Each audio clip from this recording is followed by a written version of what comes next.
might simply say, you are an unceasing spiritual being with an eternal destiny in God's great universe.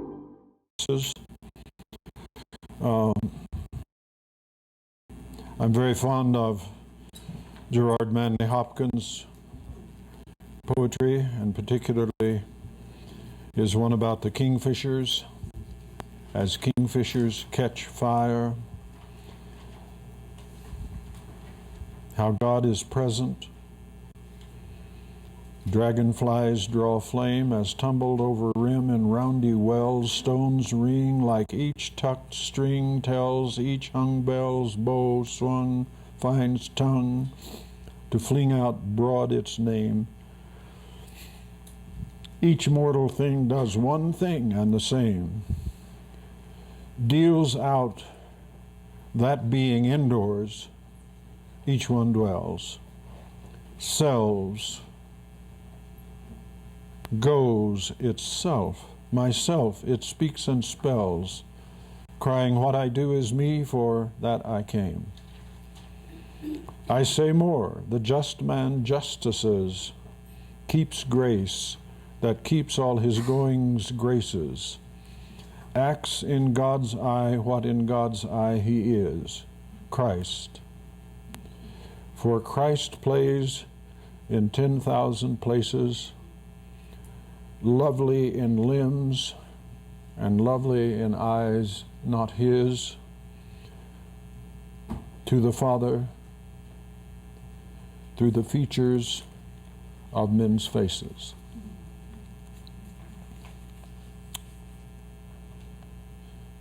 It is a wonderful thing that Christ is doing. A wonderful thing. And I have a few things still to talk to you about. One of the things that I want to talk to you about is the role of knowledge in making disciples, living together in Trinitarian fellowship, and teaching people to do everything Christ said. Now, it is very difficult to teach anyone if you don't have knowledge. And we are in a period where knowledge is not only underdone but feared and opposed, as if it were an enemy of faith. But you need to think deeply about how you're going to do the work you contemplate to do as ministers of Christ, and how you're going to live your life if it is not on a basis of knowledge. The prophet Hosea does not say, my people perish for lack of faith. Does he? He says, my people perish for lack of knowledge. A major defense of the secular world against the gospel is, well, we have knowledge, you have faith. Am I making any sense? You've run into this, haven't you? And that is a primary point upon which the gospel and the people of Christ must challenge its world today.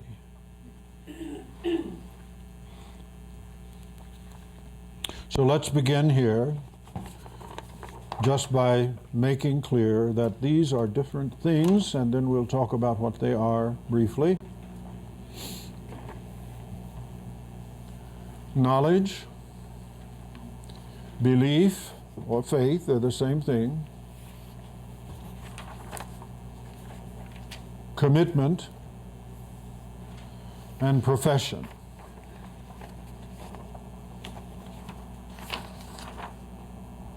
Those are different things.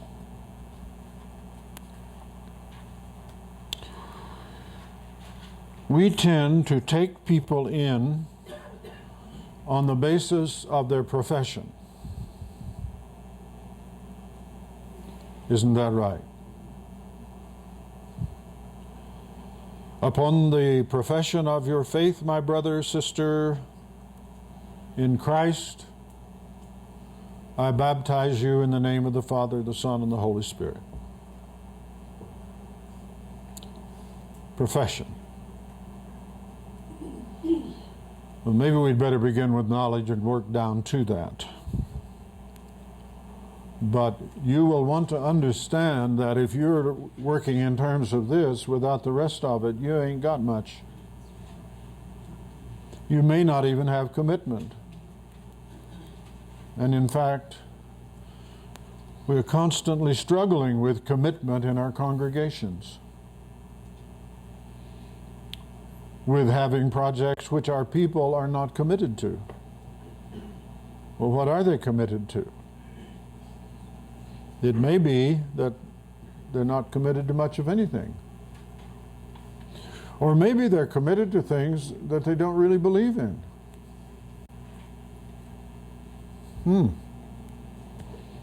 That may explain why they're not committed.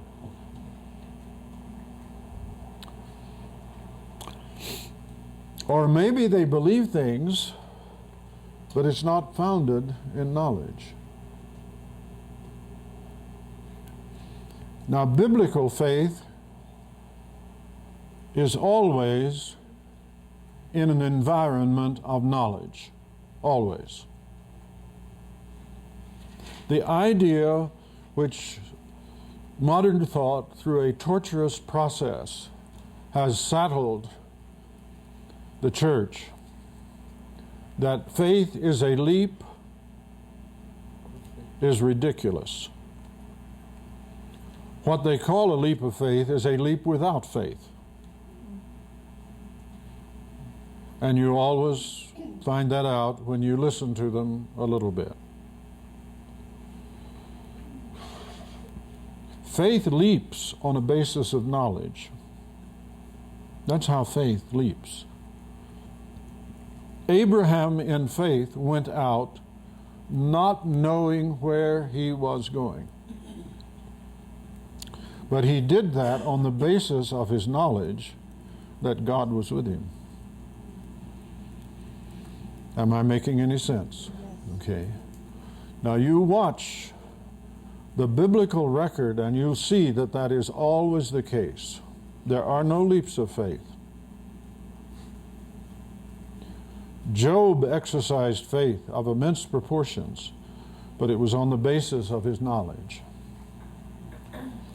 And we have to, in our day, really deal with this, or you cannot make disciples. Upon what basis would you make a disciple if it isn't knowledge? Now, the standard way, I think, that people manage to stand up in the pulpit and proclaim, hoping that something will happen, is they believe that if they say the words in faith, God will strike people with lightning. And the miracle of faith will happen. Now, God does strike people with lightning, and miracles of faith do happen. But that is not the general context out of which one speaks and lives as a Christian, and especially not as a disciple of Christ. It's on the basis of what you know that you act, and when you act, sometimes in faith, your experience gives more knowledge and more faith. And that is the natural progression. Yes? To reconcile that with Ephesians 2 then, where it says faith is a gift, would you say that God only gives that gift to those after knowledge? Or how do you get it? How do you get faith as a gift? Without knowledge? With knowledge. Is knowledge ever miraculous in its own right? Do you strike one of the issues? Faith is a gift, knowledge is a what? Work. Knowledge is human, faith is divine. Right? Knowledge can come by gift and miracle as much as faith. What Paul is saying in that passage is, you are dead in trespasses and in sins, and your coming to faith comes as a miracle. But now what is missing here? If you want faith, can you do anything about it? How does faith come?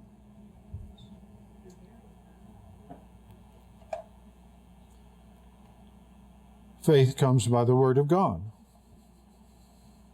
Now, is that knowledge, or what is it? No. This is such a big deal. I just encourage you to take your concordance and do inductive Bible study on knowledge. Know, the word know, and see how often that occurs, especially in relationship to what God does. And how many times it is said, I am doing this in order that you may know. Okay, now I'm hoping I've got your concept stirred up a little bit here, and so let's pursue this.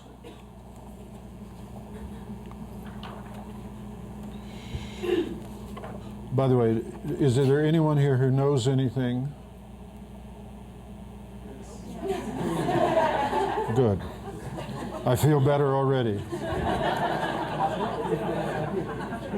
If you don't, should you leave? Be my guest. The academic context has a vested interest in making people skeptics. But no one lives as a skeptic, including the people in the academic context. But a part of the human project is to undermine knowledge, especially of things that matter in human life, so that the Word of God cannot have effect in human life. We have the thing in this country called the separation of church and state. Upon what assumption would you say that separation is made?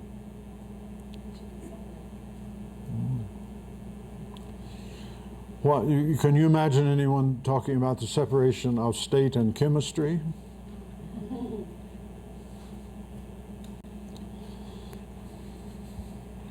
Now, there are social and political reasons for not having an establishment of religion.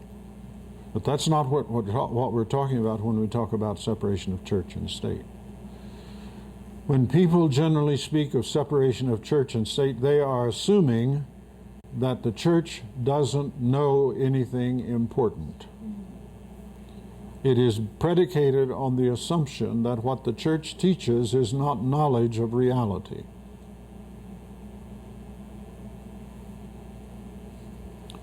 You know something if you are able to represent it as it is on an appropriate basis of thought and experience. Knowledge is not just being right. Knowledge has a foundation in evidence and method. When someone says they know something, they have stepped into the public arena because that bears the claim of truth and method. Knowledge requires method, and knowledge requires truth. Now that's what you want in your dentist, don't you? You'd like them to know something. You wouldn't take your car to a shop that said, we're lucky at making repairs. You want them to know something. Often they are lucky, and sometimes unlucky. But that's not what you go there for. You want people who know in this sense. This is what knowledge is. Now you need to understand that, folks, because the confusion about it is what the resistance to the gospel thrives on. I say, well, you know, if it's not knowledge, well, you can just take it or leave it.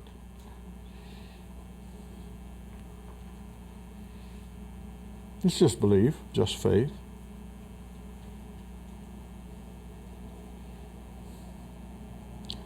Now, a belief, idea, statement, proposition, or whatever is true if what it is about is as it is represented in the belief. You believe you have a dime in your pocket. The belief is true if you have a dime in your pocket. Now, beliefs can be true without constituting knowledge. You pick up beliefs by the people you're with. Little children come to believe most of the things they believe just because the people around them believe. That's a good thing. You wouldn't want them to have to wait until they could know. And we arrive at maturity with a set of beliefs that we've picked up, and then a large part of our responsibility is to sort those out and to find which ones are true and which ones are false. We learn things like, well, it wasn't true just because my folks believed it. Belief never makes truth. Never makes truth. Truth is not relative. Belief is relative. A proposition or belief isn't true because you believe it. It's true because what it's about is as it says. That's true. And you can't make anything true by believing it. You can make something believed by believing it. So when you hear someone say, well, it's true for me and false for you, they've already missed, they don't know what truth is. It's believed by me and disbelieved by you. Okay. Because belief is relative, truth is not. And you can't make anything true by believing it. You just try. Try to do it. Okay, now. Knowledge is the environment of belief. And when you're going to make disciples, I hope you won't go with the attitude that you're going to say some words and God is going to hit them. It won't work. There are occurrences where something like that happens, but you cannot adopt it as your modus operandi. I will say the words and God will hit them. Many people actually believe that. That's where they take on that passage in 1 Corinthians 1 where Paul is talking about the foolishness of preaching. Preaching is only foolish in comparison to what the Jews and the Greeks thought was the way you're supposed to proceed. And in any case, it doesn't say the foolishness of the preacher. Preaching as a technique, declaring, pronouncing, we talked about that briefly, is a way of bringing truth to people, and God does interact with that.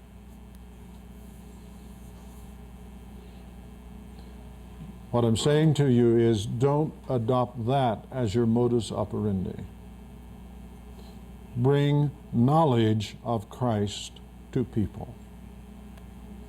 Bring knowledge of Christ to people. That means you have to have it first. And if you have it, it will come to people in a very different way. Because knowledge is a totally different kind of thing from belief.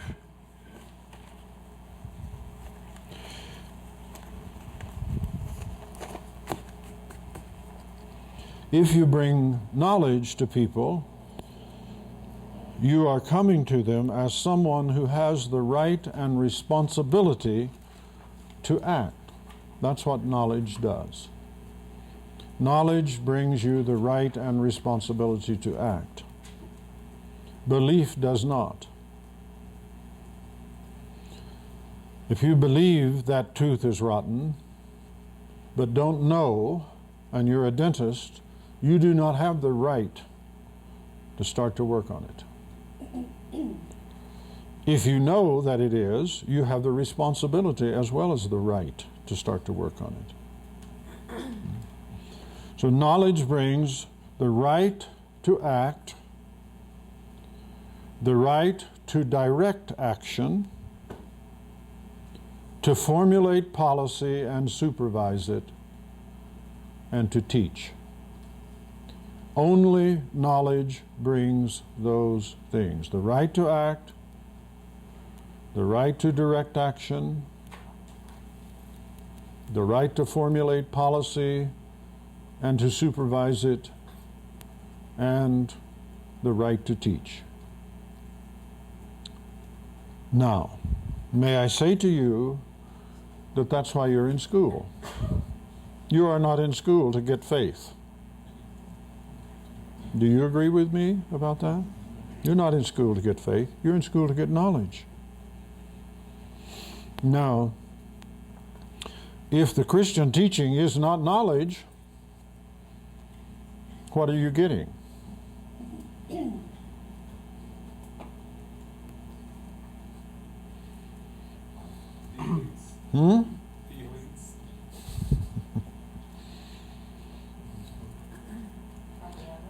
Well, tradition maybe. You're learning how to be good. You fill in the blank. And you go out, you're trained to act like a good. So that happens. Not everything that people think is knowledge is knowledge. You can think you know and you don't. That's a common occurrence. So you have to be careful.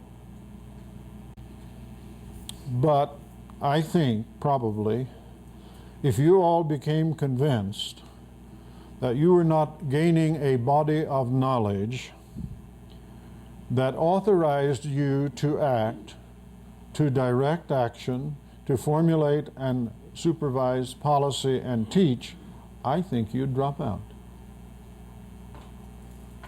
Now some of you might say, well, no, but I want my credentials. See? And credentials don't necessarily represent knowledge. You can be credentialed and have a thing sign on your wall that says, I'm Mr. Goodwrench, because I've gone to school, and still not be able to fix cars. Credentialing is one thing, enablement is another. Now I'm dragging you through this because this is absolutely essential to making disciples. You have to have decided that you are dealing with knowledge.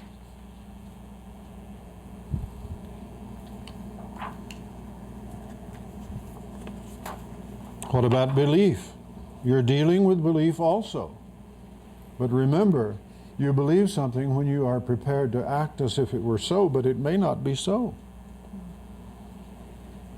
Belief can be totally ungrounded, irrational, or false, and no less belief for that. And now you may think that God will really like you if you would act as if you believed something when you don't. A lot of people are acting as if they believe things. That's profession and maybe a little commitment, but they don't believe it.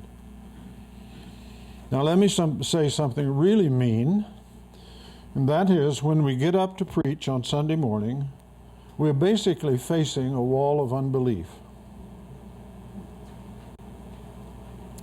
And that's why people don't act as if what they say they believe is true. Now, this is not something to harass people with. It's something to try to help people to understand. Many people have trouble with belief because they don't believe, they profess. And professing things does not have the effects of belief. And you need your belief to be environed in knowledge so that your belief is steady and established, because it's based on knowledge and continuing experience. Now, I've talked about a lot of different things here that cause us problems in progressing towards holiness and enabling those we teach to make progress in obedience to Christ. But one of the most severe problems is we're not operating on the basis of knowledge. And our beliefs are wavering, and we realize that some person that's been involved in our church, maybe even a minister for years, may show up one day or not show up one day. And then we may say, well, what happened?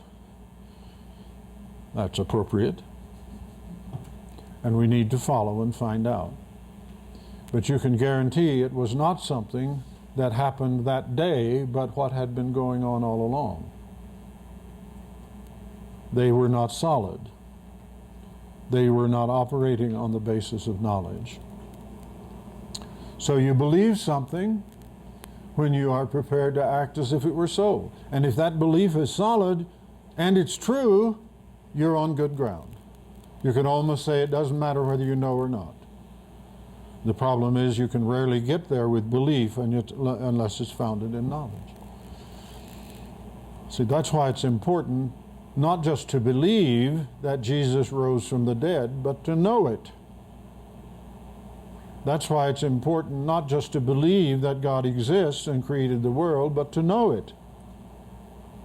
And now that drives you back and look at knowledge and you work on it. You say, well, maybe you don't know it. Could you know it if you wanted to?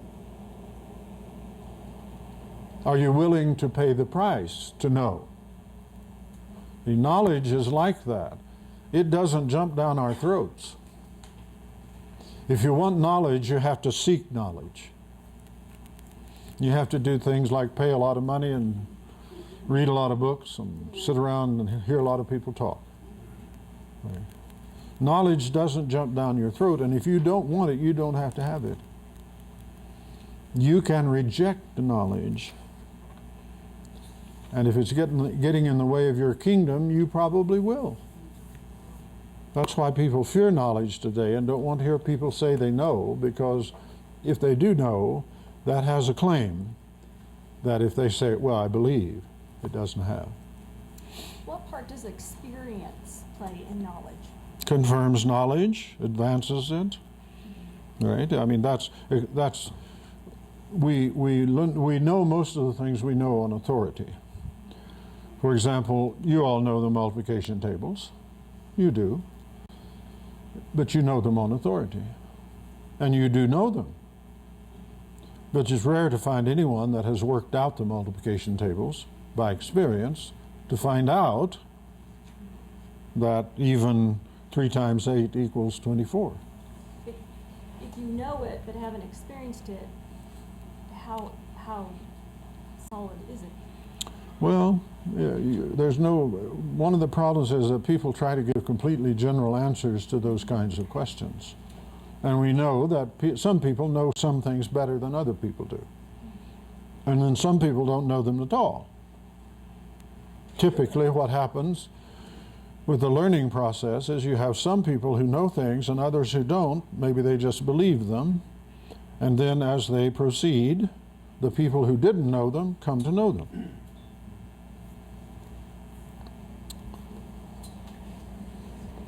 Commitment, choosing and implementing a course of action. You can commit yourself to something you don't even believe in. If you're in the woods and lost, you may not know which way to go. But after a while, you will decide you'd better go somewhere. And you will commit yourself to a direction and try to hold to it. And that's one of the things that human beings can do. We can extend our action beyond our belief, just like we can extend our belief beyond our knowledge. And all of that's extremely important because of the context of finitude that we work in. So we start out with beliefs, we come to knowledge of certain things, then we can test our beliefs by experience in some cases. In some cases it isn't exactly experience, maybe thought, or logically weighing them against other things that we know. So that's what we generally do in school. But profession is saying that you believe something. You may believe it and profess it. That's good.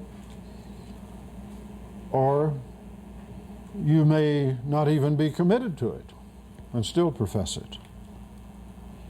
So you need these four concepts: knowledge, belief, commitment, profession. And you need to understand where you stand, where I stand, and then you need to help others deal with that. And what you're aiming for in making disciples and in guiding them is that fundamentally everything would be based on knowledge as much as it can. Now, again, you don't have to know in order to believe. There are a lot of things you better believe even if you can't know them. God is at work in all of these areas, not just in one of them. Knowledge has drawbacks. Paul talks about these. The two main drawbacks is you never know anything as well as you could. Right? You never know anything as well as you could. If anyone thinks he knows something, Paul says they don't know anything the way they ought to know.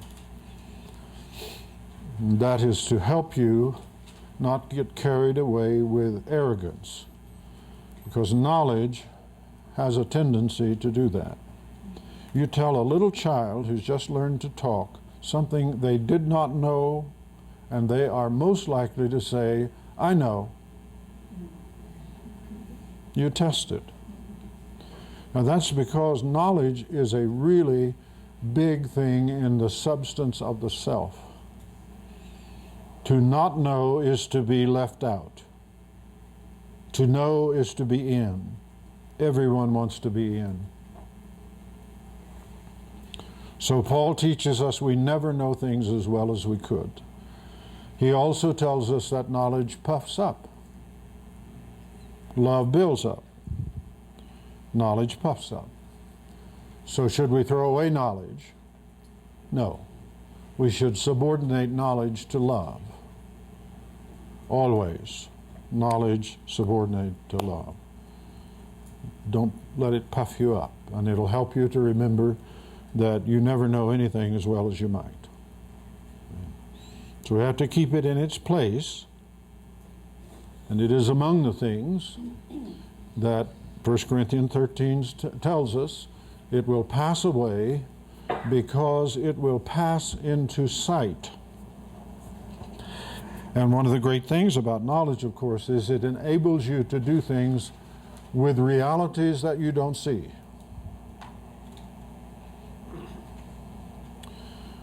Truth is designed by God to help us negotiate reality. If you have true beliefs and your wits are about you, you will be able to negotiate reality well, as far as it's dealt with by that belief. Now, knowledge is important. So if we're going to make disciples, we want to make sure that insofar as we can, we're basing it on knowledge, and that we present the way of Christ to people, the preaching of the kingdom of God and all of that. We present it to people as knowledge of reality. Knowledge of reality.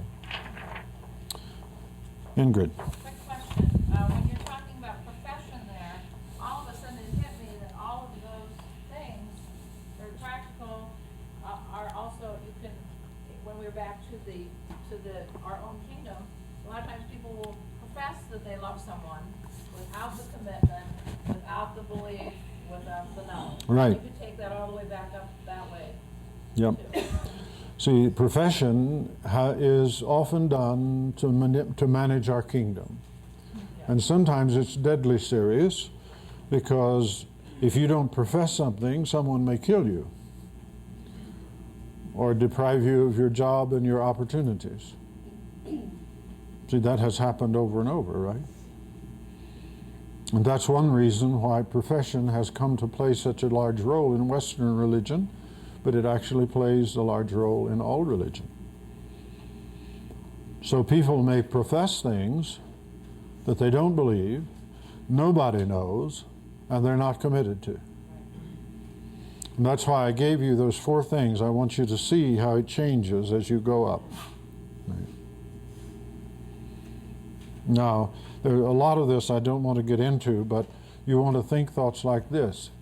You can actually not believe some things you know.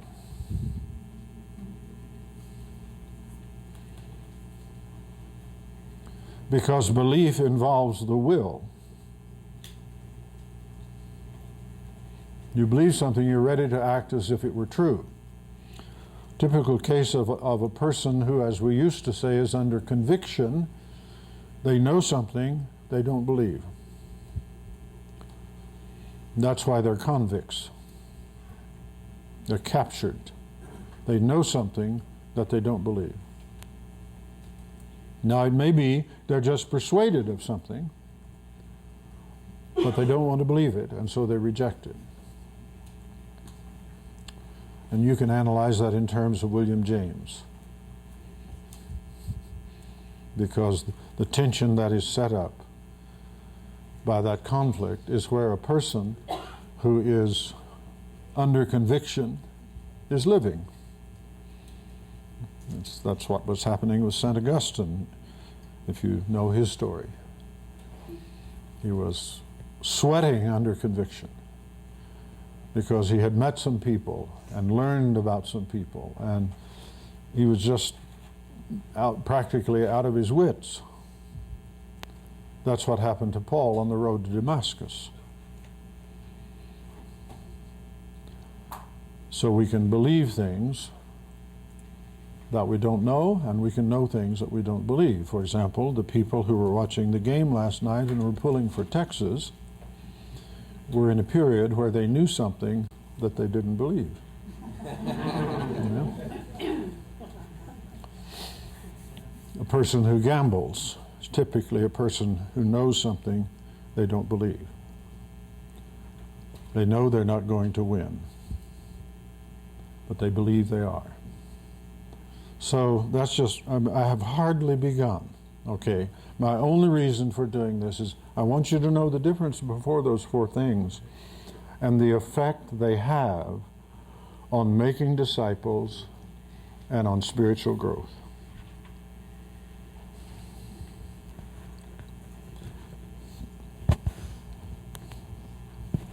It's important for you to think the thought that in your program with Howard and your school, that what you are receiving about spiritual formation and so on, at least is potential knowledge. It's potential knowledge. You don't have to have it, but you could have it. And if you did have it, then it would change your whole approach to spiritual formation. Okay, now I want to talk about teaching someone to do what Jesus said.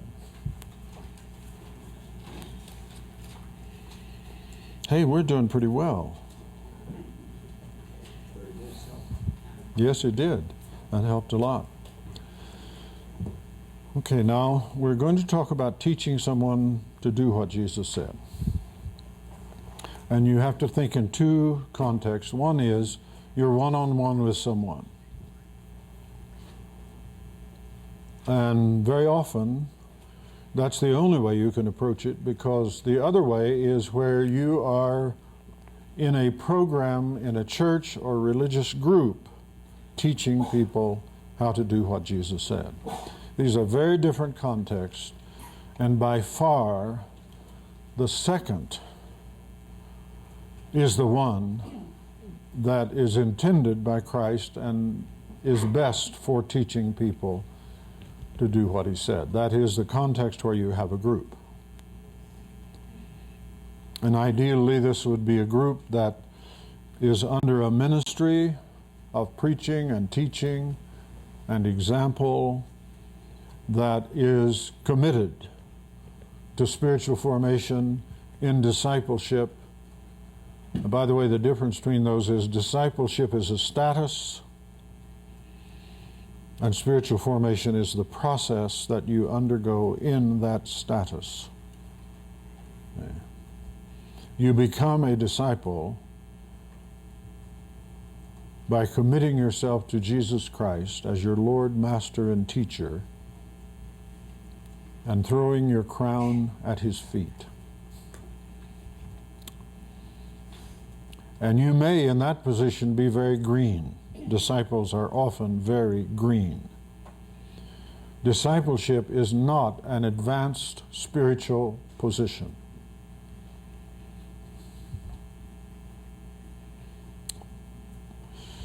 But it's a hopeful one, because now you are, as it were, signed up for the course, and things can begin to move. And that's intended to be a communal thing. It isn't intended to be just an individual on their own. But in many circumstances you're in, you may have to do it with individuals, and it can be done. Now, if you're starting one, you might try that. Start it on the basis of discipleship. But if it's not started on that basis, you're going to have a hard time turning it around. And people are going to be mad at you if you try. Of course, that's not the end of the world. But you need to expect it and not say, well, I thought I was doing something good. I thought everyone would just get up and say, whoopee, let's do it. They won't. But in any case, those are the two contexts, and I want to say something relevant to both of them. Okay? So now, let's put a few things in order. In order to teach someone to do what Jesus said, they have to be disciples. So,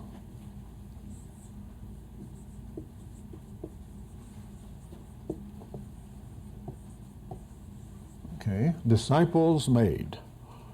So if you're going to teach people to do what Jesus says, they have to be disciples, and someone has to make them. Now, do you have clearly fixed in your mind how you would help someone become a disciple? We must go slow here. And I don't mean to push anything on you in answer to that question or expect you to give an answer to it right now. But if you're going to teach people to do what Jesus said, they must be disciples. And if they're disciples, they must have become disciples. So now how did they become a disciple? You know, it's possible that Jesus met them. There are all sorts of ways that could happen. But is there a way that we could make a steady part of our operation? So let's take a few moments here now. How would you know a disciple if you met one? Trying to follow Jesus. Hmm? They're trying to follow Jesus. Would that be enough? They're trying to follow Jesus. Don't we have to go a little more into the details of what that means? Don't assume what I didn't say isn't included in it.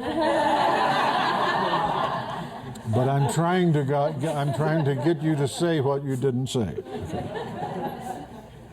So what was it you didn't say?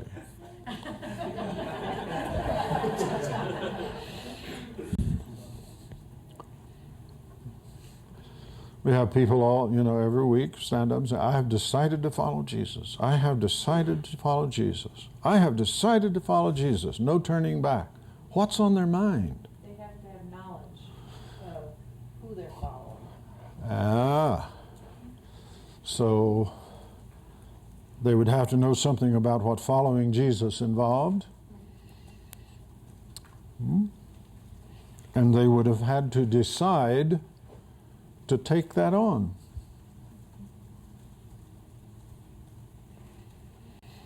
Now compare it to being a disciple in other contexts.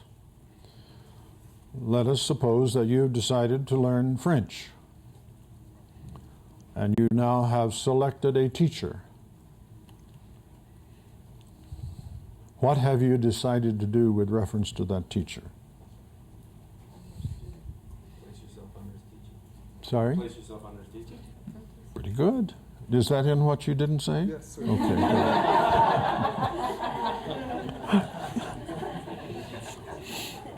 Now, I like to try to put that by saying, I'm going to be with them, learning to be like them. That's what I'm going to do. I'm going to go to my French teacher. I'm going to be with them. Now, of course, today we can use tapes and all sorts of things. But basically, when you are a disciple of someone, you are with them, learning to be like them. Now, in this case, it's a certain respect, like them in their capacity to speak French.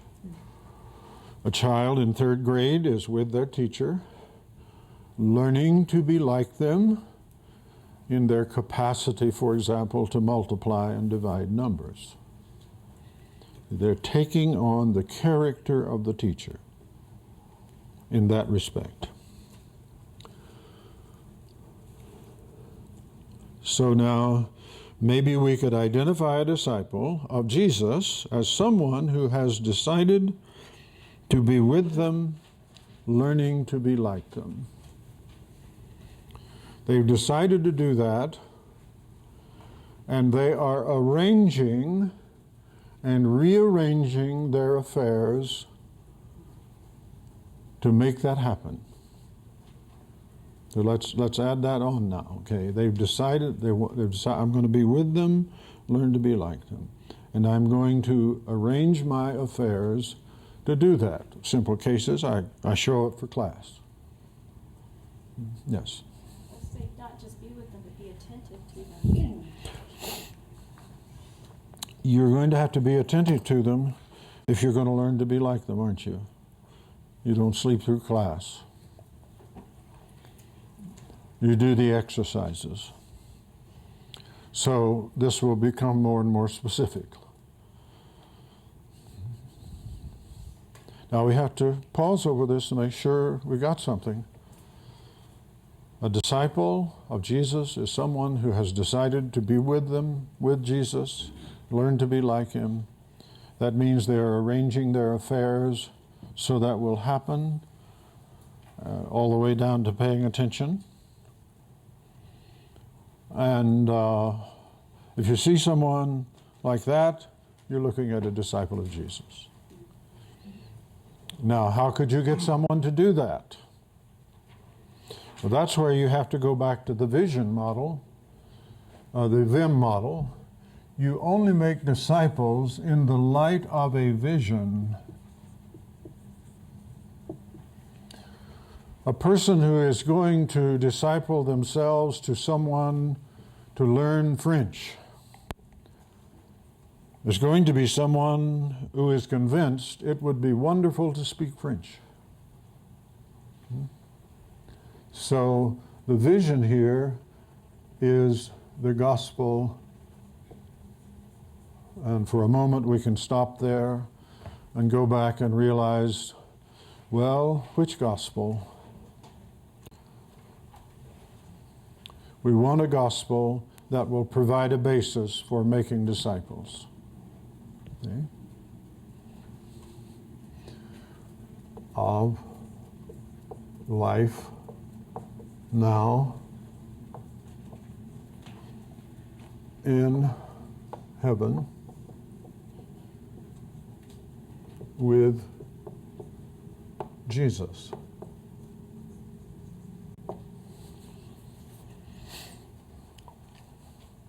Life now, in heaven, with Jesus. If you want to go to heaven, don't wait. Go now. And if you do, then it will turn out you never die. We've got to make sense of that somehow.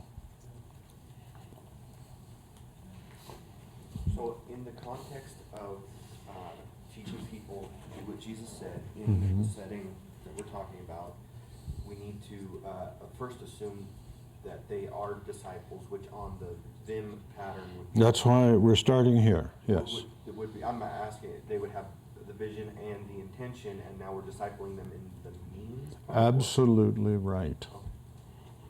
And this is why, because you can't go down that road if you don't start here.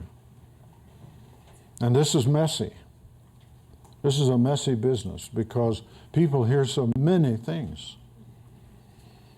And this is going to take a lot of straightening out in most people's minds in our culture, because what they've heard as the message of the church,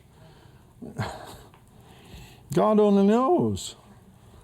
Because it isn't just a function of what was said, it's a function of how they heard it. And in the Gospels, Jesus had a constant problem with people who heard a message and got whoopied up, but they weren't on for what it was really about. And you know how that caused problems over and over. It's one reason why he would say when he'd heal someone very often, don't tell anyone. Because he knew that they would take that wrongly. Because what they had in their heads was something about the kingdom of God and the Messiah that was false. And it wasn't just people wandering the streets. I mean, he had the trouble with his own apostles to get that straight. And then he had problems when he fed people with getting them to understand that it wasn't just about bread. Labor not for the meat that perishes, he said them, but for the meat that lasts unto everlasting life. And so this is really a difficulty. Now, look, we don't have to be perfect in any of this. We don't have to have it all perfectly straight, but we have to have enough of it that will allow us to make enough of an intention to start seriously practicing being with Jesus, learning to be like him. That's the focus, okay? That's the focus of the disciple. And I really want to emphasize, because so often we get stuck on getting it all just right. You don't have to have it all just right to be a follower of Jesus. Your intentions do not have to be perfect. Not required. But there has to be enough substance at both of those levels that will enable us to arrange our life to become like him. Could you clarify something? I know a lot of the gospel of, like, the prosperity gospel does concentrate on what God is doing now and not just when you get to heaven. Mm-hmm. But what emphasis is going wrong there in that gospel? What's wrong with that gospel is it really says nothing at all about becoming like him. Now, that's not fair to some people who preach it, but generally speaking, that's the tendency. That's exactly the response of the people around Jesus in his day. You could get elected real quickly if you could turn a few biscuits into a bunch of bread. And they came to make him king by force. Yeah. Nothing wrong with prosperity. But if that becomes what is at the center of your hopes, you're on the wrong train. Yes. To connect what we started with this hour, a disciple is someone who has knowledge, belief, commitment, and profession. No, wait.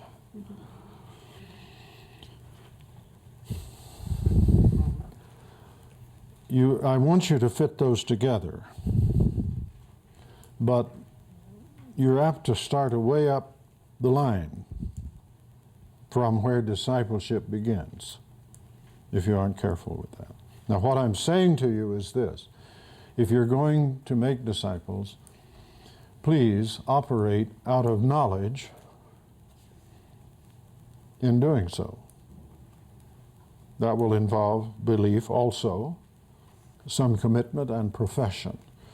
But you do need to have knowledge as a basis for you making disciples. And that will involve you communicating knowledge to the individual. And that will be partly miraculous, and it will be partly because you've worked real hard to be able to present that to people as knowledge. In the corner and then next. When does, I have a real hard time hearing out of that corner. At what point does the surrender of the will, your will, not mine, your kingdom, not my kingdom, at what point does that happen? It happens. Making of a disciple. It happens when you become a disciple. You cannot become a disciple unless you do that.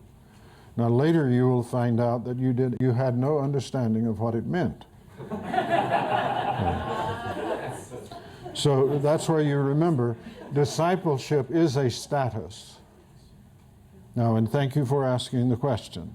This is why Jesus says if you don't hate your mother and your father and blah, blah, blah in your own life also, if you don't take your cross daily and follow, you cannot be my disciple. That's very important to understand. But now then you understand that discipleship, as I say, is a status in which the process of spiritual formation occurs. And that's going to mean that you will be led into dimensions of surrender of your will that you had never even thought about. And God in His mercy tempers the wind to the shorn lamb, as we used to say, and doesn't just dump it on you all at once. But there has to be a decision. I will do what Jesus says. And that's why we need to be very clear about the vision underlying it.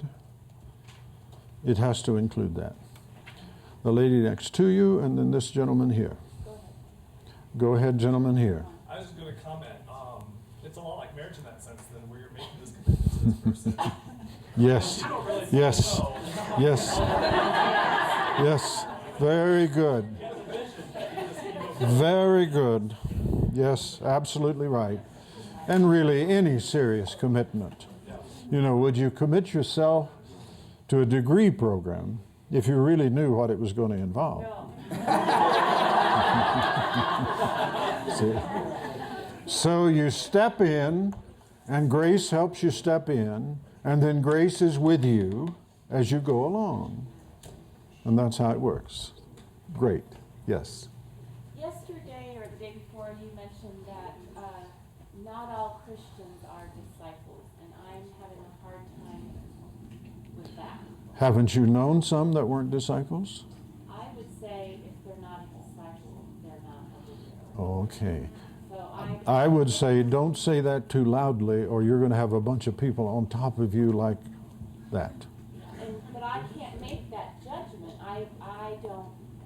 As I look upon somebody, I probably can at some level. Now, why can't you make that judgment? I can't look into their heart. Like You can't tell whether or not a person is a disciple? Okay, let's go. Now, what is a disciple? A disciple is someone who's decided to be with a person, learning to be like them. Could you tell whether or not someone was a disciple of a French teacher? Could you tell that? By this. Suppose they never go near them, don't listen to them, don't practice what they say practice, and so forth. Would you say they are not disciples of the French teacher? Now, I appreciate your sensitivity, but one of the things you have to do to help people is to make a judgment. Many people are disappointed in the Christian life because they are expecting from it what only comes to a disciple, and they're not a disciple. Okay, but I want to ask a clarifying question. Uh-oh. They may be living in a place of commitment Okay. and belief. Right? And so that's the only way I'm able to make a judgment of faith based on what is seen by observing them. Mm-hmm. For me to be able to look and to peer into their heart is another issue. So Okay. I take it, I'm careful. Well, I'll just leave it. I appreciate your sensitivity, and just leave it with you. I understand what you're saying. We can't look at the heart. Man looks on outward appearance, God looks on the heart. In a position of leadership, you are apt to have to decide whether or not a particular individual is a disciple or not. The consequences of being a disciple are different from the consequences of being someone who is committed or professing. The consequences are different. Yes? I'm just wondering if in theory then you cannot have a bad disciple. You can have very bad disciples. Jesus had crowds of bad disciples. But then in a sense they weren't really intending to live like him. No, you have to add the time factor in there. Whether they become not bad disciples depends on what they do.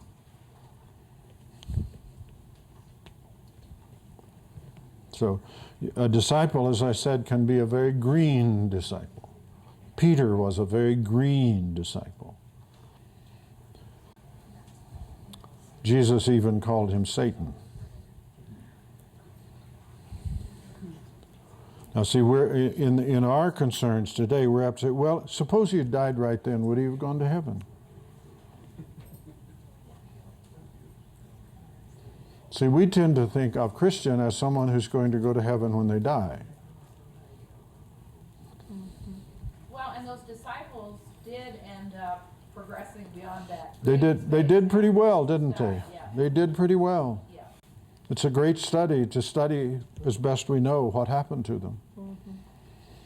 There's a wonderful old book by A.B. Bruce called The Training of the 12.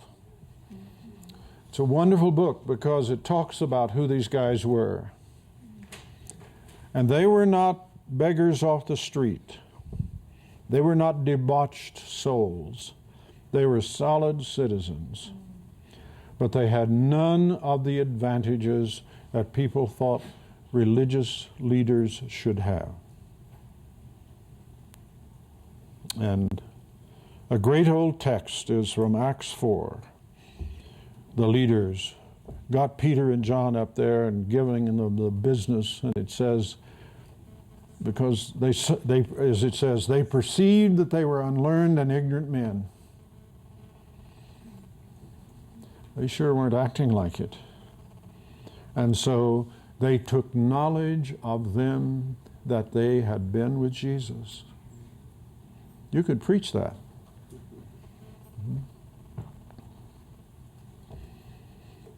Now, that's one of the things I'm bound to run out of time. When we think about the church, the local congregation, we want to think of it as a hospital.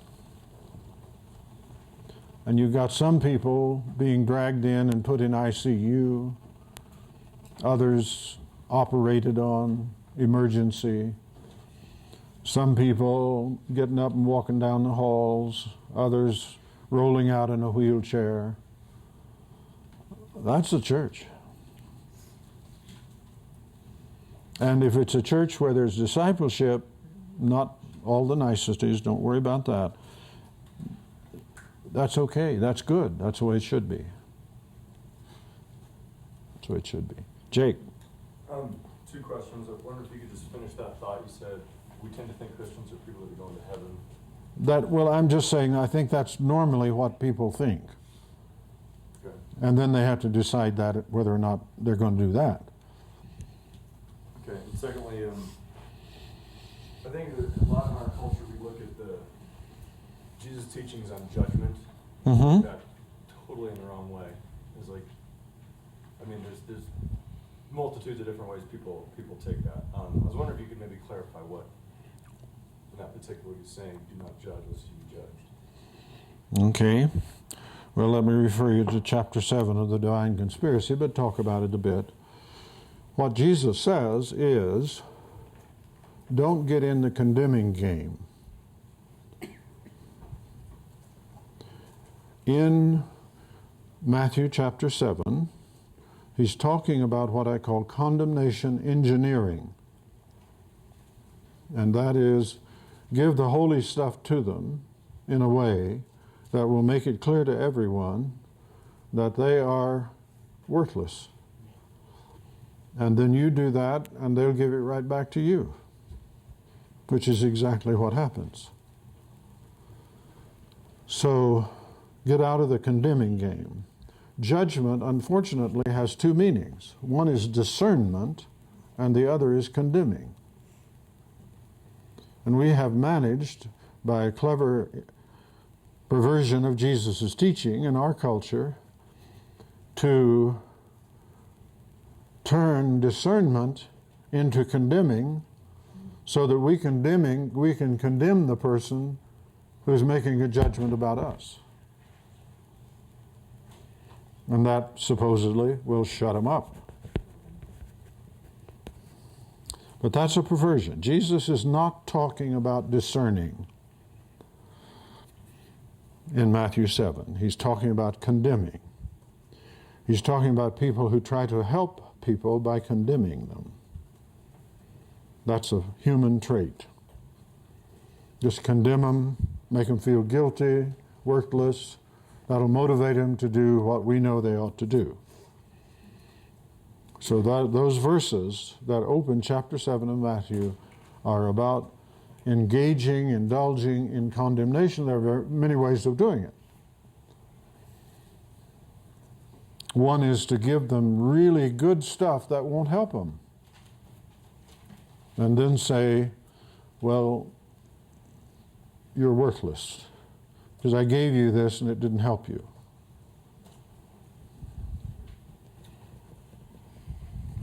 The dog was hungry, and I offered it a Bible. The dog didn't eat it. It was still hungry. I had pearls, and I took them out and put them in the trough for the hogs, and the hogs didn't eat them. And then one day I stepped in there to give them another bucket of my pearls, and they saw something edible. It was my leg. Jesus is teaching us in that passage, don't get into condemnation. Don't go there. Don't even get into it in the way of giving your precious pearls to people who can't use them.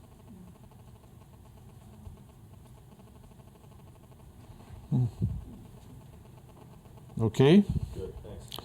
You can't make disciples or help them by condemning them. Condemnation engineering, you want to take that out of your repertoire. Okay, now this is really important, because unless you get these established, you can't go anywhere with teaching people how to do what Jesus said. Once you have got a student with a vision who really does believe this would be a wonderful thing, then you can begin to teach them.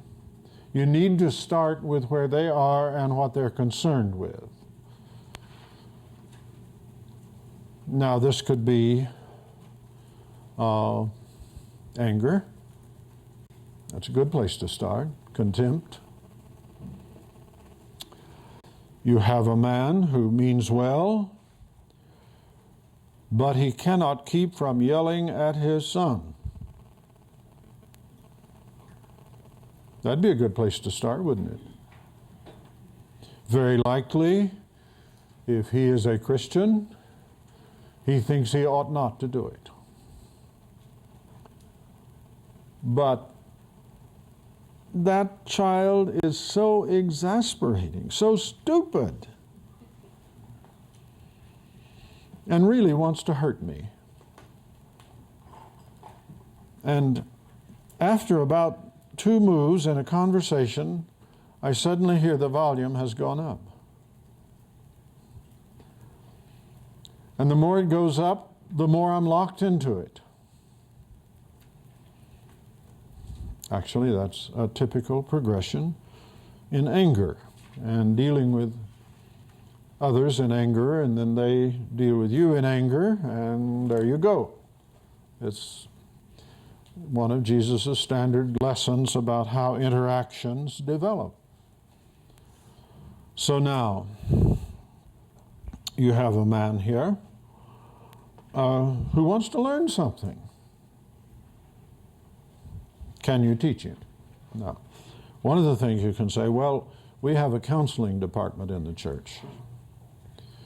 And that's not bad, because what has actually happened is Christian counselors have been forced to take up the slack that is left in a situation where the ordinary course of events is not teaching people to do the things that Jesus said. And it's not an altogether bad thing by any means. A lot of good is in it. But it does depend on whether or not the counselor is going to be able to help them, or and how they help them.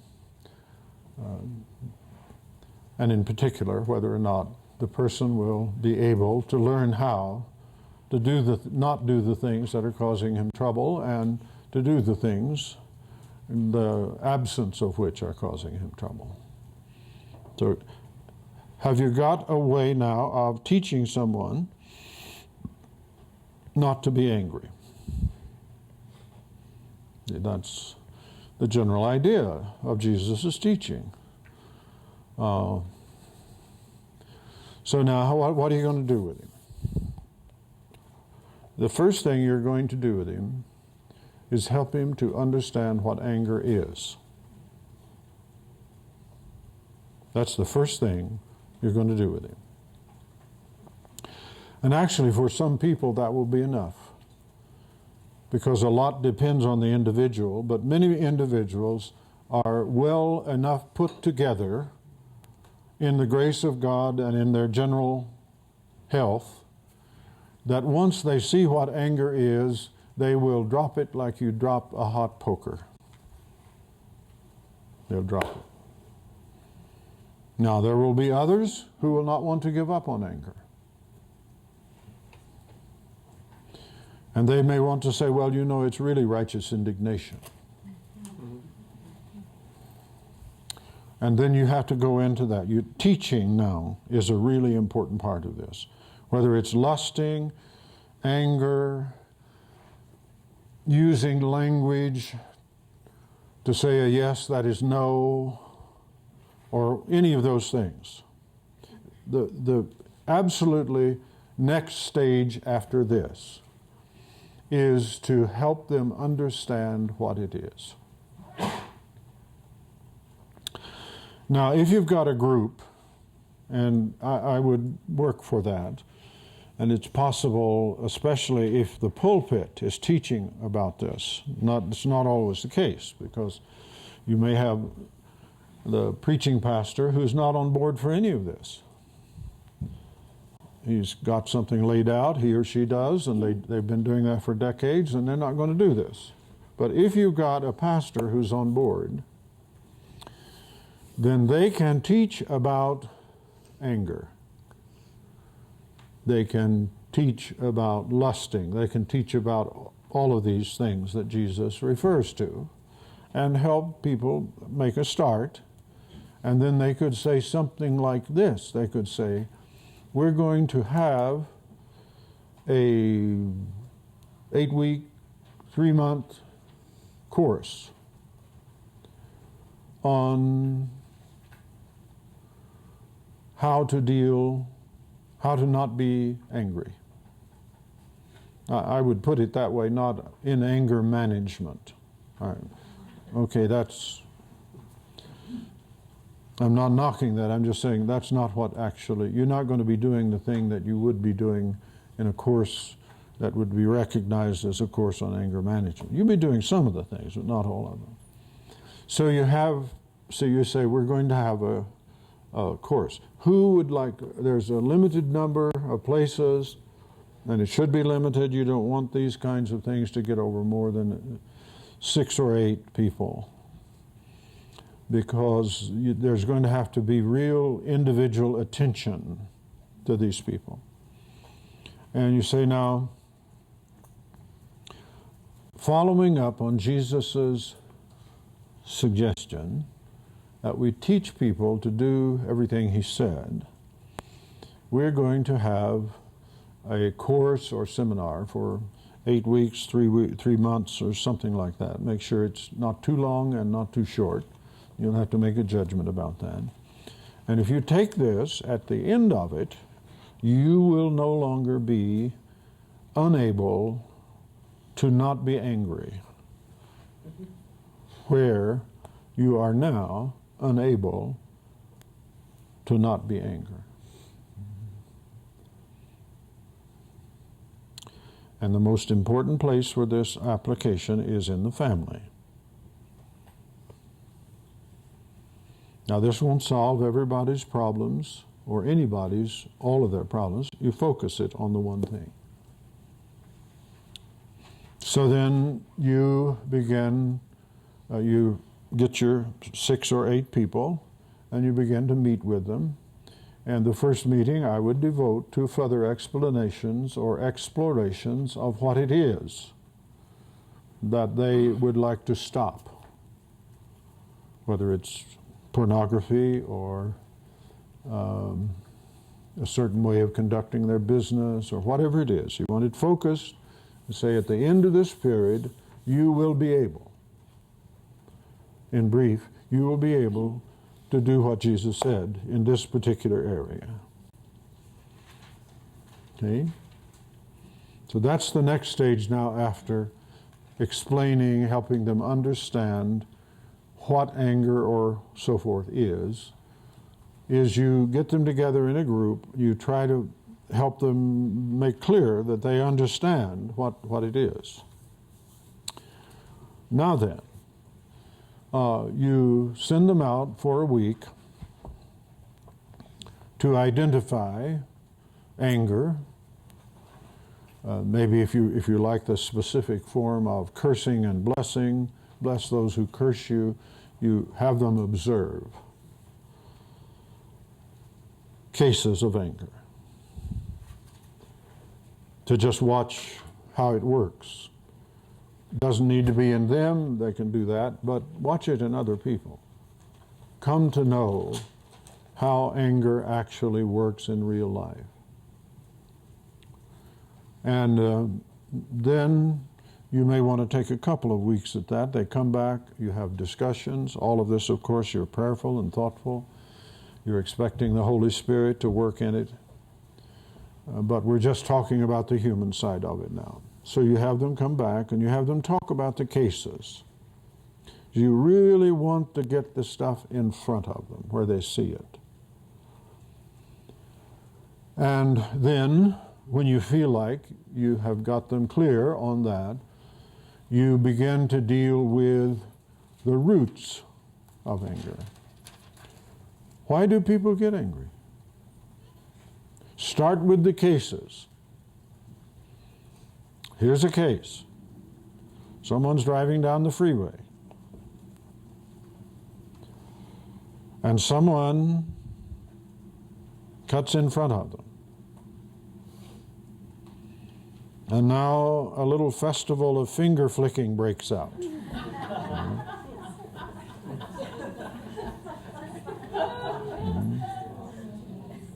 Why? Why? What made that happen? And see, you can only proceed beyond this by identifying the causes. You identify the causes and you deal with the causes, and that's what allows you to step free of anger. That's true of pornography. That's true of any of these things that people tend to just get so hung up on and so beat up on that they feel like they can't make progress. So that next stage, after understanding, is looking at the causes, the roots of it. People don't get mad for nothing. It doesn't light on their head like a bird. It comes from somewhere. Where did it come from? And that's where they will be able to identify something probably much broader than just the issue they're dealing with. Because you see, you have individuals who practically undergo a personality transformation when they get in a car. What's that tied to?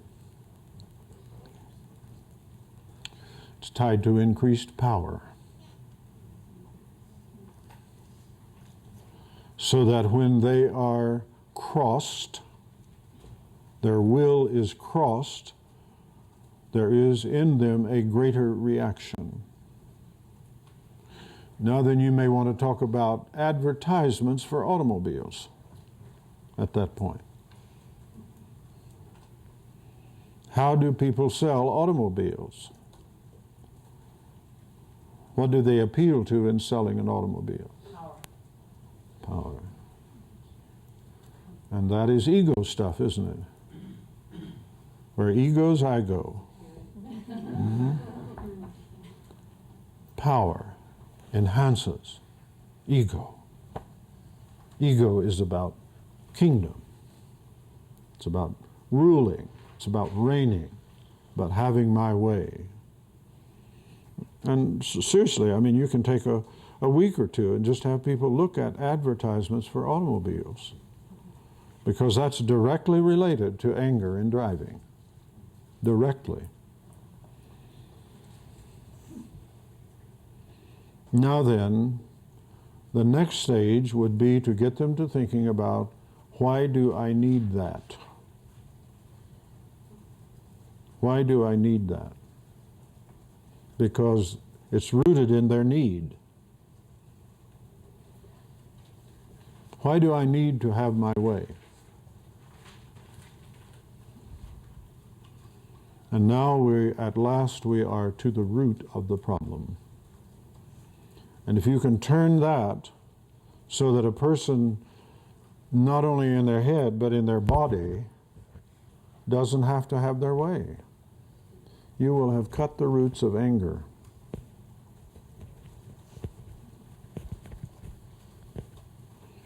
And now you have to deal with issues like, well, but if I'm not mad, people will just run over me. There are other ways of handling that.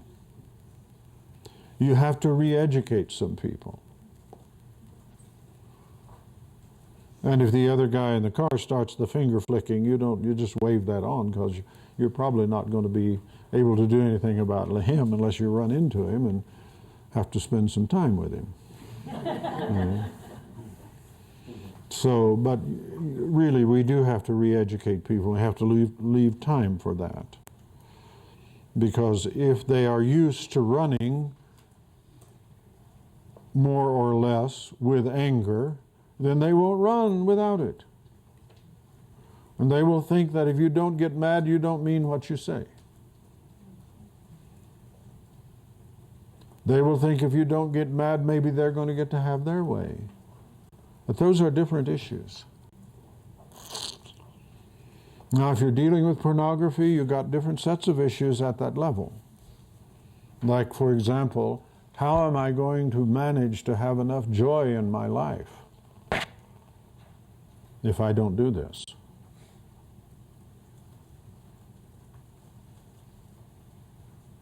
And that is answered by a different route in terms of the kingdom of God and your life in the kingdom of God.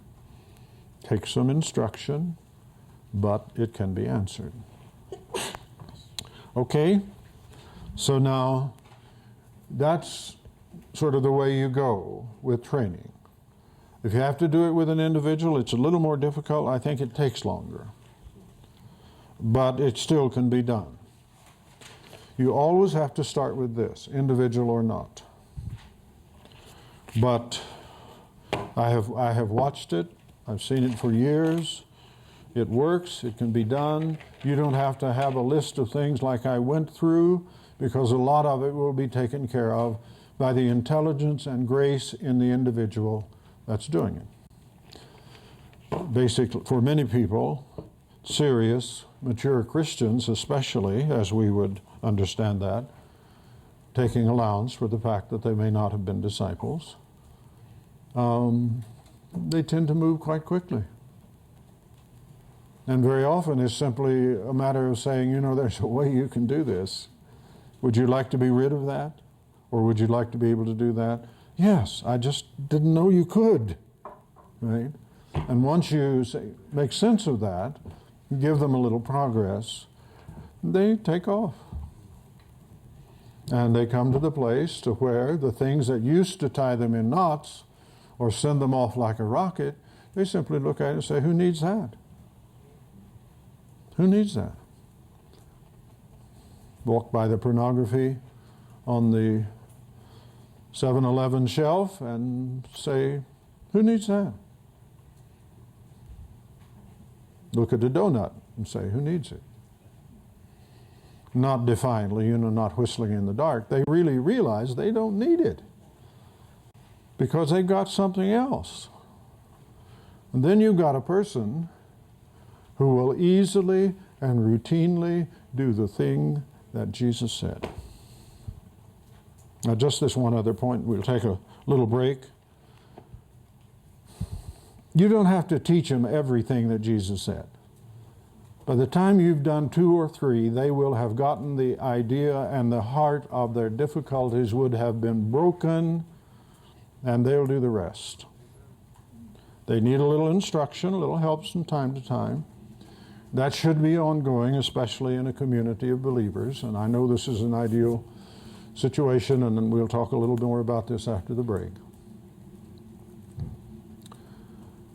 That's why when you come to the Sermon on the Mount and the Sermon on the Plains, Matthew 5 through 7 and Luke 6, they don't say the same thing. Now that's a dead giveaway. That is not law. When you do law, you say the same thing. Go to law school and find out what it means. Now, you may purposefully try to develop something, but law is essentially where you say the same thing. So you don't mess with the 10 Commandments. Actually, the versions you get in Deuteronomy are a little different. But you're into a life and a spirit here. So when you read Galatians 5 and you read Ephesians 4 and 5, they don't say the same thing. And you read Colossians 3, they don't say the same thing. Why? Because all you need to do is get the thing going, and the details will take care of themselves. So if you can do one way of stating it, let's say in Colossians, you can do the others. And you probably will, without thinking about it. Now this is Christian liberty under the Spirit of God in its fruition in life. Well, I think I'll stop there. We'll take a little break and then we'll wrap it up.